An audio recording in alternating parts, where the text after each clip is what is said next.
So, good morning, children. Once again, we are reading a new chapter, and that is India's mathematical genius.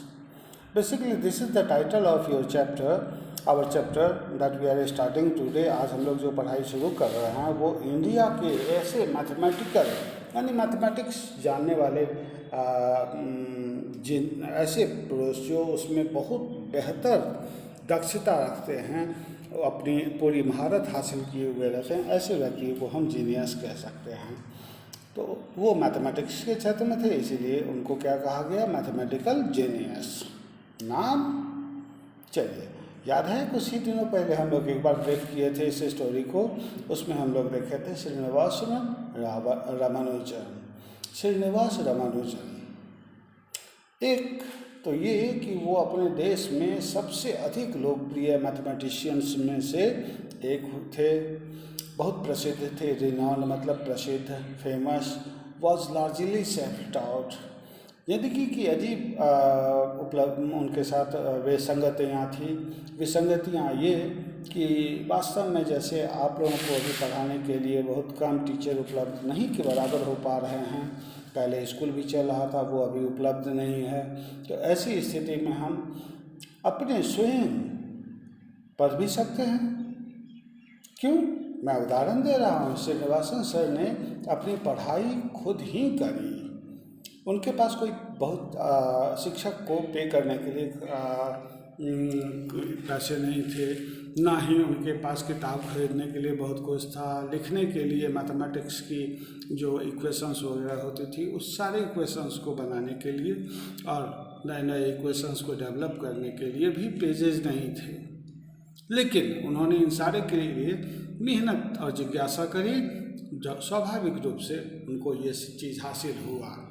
अब रही बात उसके बाद, तो उनकी जो क्वेस्ट थी, उनकी जो जिज्ञासा थी, मतलब अपॉर्चुनिटी, अवसर जो भी उनके ज़िंदगी में आते थे, उस सबको वो अपॉर्चुनिटी को निश्चित रूप से अवेल करते थे, इस्तेमाल करते थे। और यही वजह था कि ये धीरे धीरे अवसरों का फ़ायदा उठाते उठाते वो एक ऐसे इंसान के रूप में उभरे जिनको पॉवर्टी दबा नहीं पाई, यानी गरीबी दबा नहीं पाई। और एक समय वो एक ऐसे इंसान थे जो सबसे इन्फ्लुएंशियल यानी प्रभावशाली व्यक्तित्व में से एक पूरे विश्व में थे। The world had ever seen, पूरे दुनिया में एक गरीब इंसान, एक गरीब बच्चा क्या सोच सकता है? शायद आपका जवाब होगा नहीं, लेकिन मैं कहता हूँ कि अगर हमारे भीतर डिटर्मिनेशन हो तो ये भी संभव है। हाँ, हमें कुछ बेहतर करने की ज़रूरत होती है, हमें अपने आप को फोकस रखना होता है। How did this transformation come about? ये जो जिंदगी में उनके जो गरीबी से बहुत प्रसिद्धि तक पहुंचने की जो प्रक्रिया हुई, ट्रांसफॉर्मेशन हुआ, वो अब कैसे उनकी ज़िंदगी में हुआ, इसके बारे में हम लोग पढ़ने जा रहे हैं। The rags to mathematical riches. ये बेसिकली एक स्टोरी के रूप में हम लोग इसको देखेंगे, या बायो स्केच भी कह सकते हैं इसको। वन फाइन मॉर्निंग इन 1913 के एक सुंदर सुबह सुंदर और ख़राब भी होता है क्या, मतलब जिस दिन आप अच्छा महसूस कर रहे हैं उसको आप सुंदर सुबह कहते हैं। तो वो सुंदर सुबह को प्रोफेसर G.H. हार्डी, ये कैम्ब्रिज यूनिवर्सिटी में पढ़ाने वाले सबसे विद्वान मैथमेटिशियन में से जाने जाते थे, रिसीव्ड अमॉन्ग अदर लेटर्स, और कई लेटर्स के साथ उन्होंने एक लेटर और पाया, large envelope with Indian stamps on it. एक ऐसा लार्ज इन्वेलप जिसमें बहुत सारे पेपर्स रखे हुए थे। ये तो खोलने के बाद पता चला, लेकिन ऊपर से दिख रहा था कि इंडियन स्टैम्प उस पर लगे हुए थे। When he opened it, he found sheets of paper on which there were written lines after lines of symbols. और जब उन्होंने उसको खोला तो बहुत सारे ऐसे पेपर मिले जिसमें कई तरह के लाइंस वगैरह खींचे हुए थे, सिंबल्स वगैरह दिए हुए थे। और वो इस बात को देखकर थोड़ी देर के लिए अचंभित हो गए कि आखिर ये सब कुछ क्या है। There was also a letter by Srinivas Ramanujan in which he had asked Hardy to give an opinion on the mathematical discoveries made by him. उस इन्वेलप की बात करूं तो उस इन्वेलप में इन सारे पेपरों के अलावा एक चिट्ठी भी थी जिसमें उन्होंने हार्डी सर से रिक्वेस्ट किया था कि उनकी क्या राय है जो मैथमेटिकल डिस्कवरीज मीन्स खोज, जो मैथमेटिकल रिसर्च उन्होंने करी है उसके बारे में। The papers had many theorems with no proofs. सबसे पहली चीज़, जब उन्होंने उसके बाद गौर से देखा तो पेपर्स में बहुत कुछ थे, बहुत थ्योरम्स थे, लेकिन उसके में से किसी का प्रूफ नहीं था।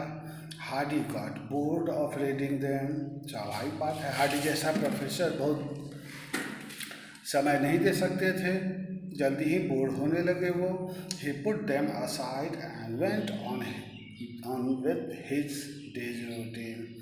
पहले तो उन्होंने उन सारे पेपरों कागजों को साइड में करके सुरक्षित रखा और फिर अपने दिनचर्या के कामों में लग गए। But the theorems passed through his mind again and again. लेकिन उनके दिमाग से कभी भी ये बात निकली नहीं। कौन सी बात?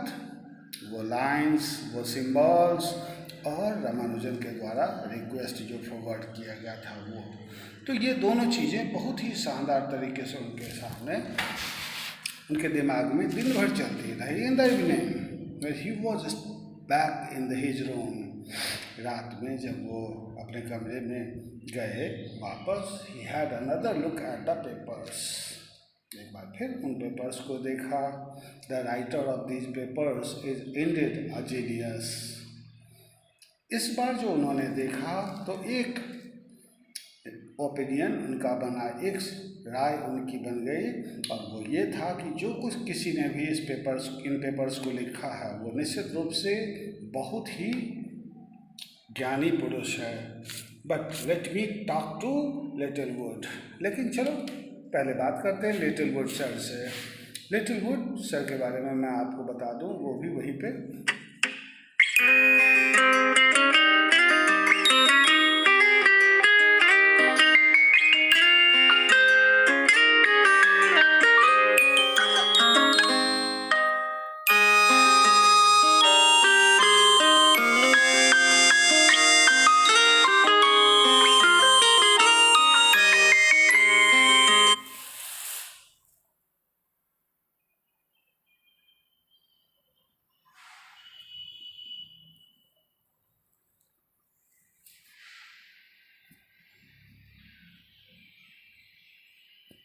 So in the evening, when he was back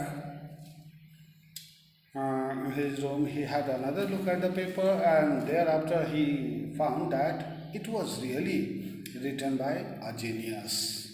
किसी जीनियस के द्वारा लिखा गया था। But let me talk to Littlewood sir के बारे में बता रहा था आपको। लिटिलवुड सर वास्तव में वो इंसान थे जो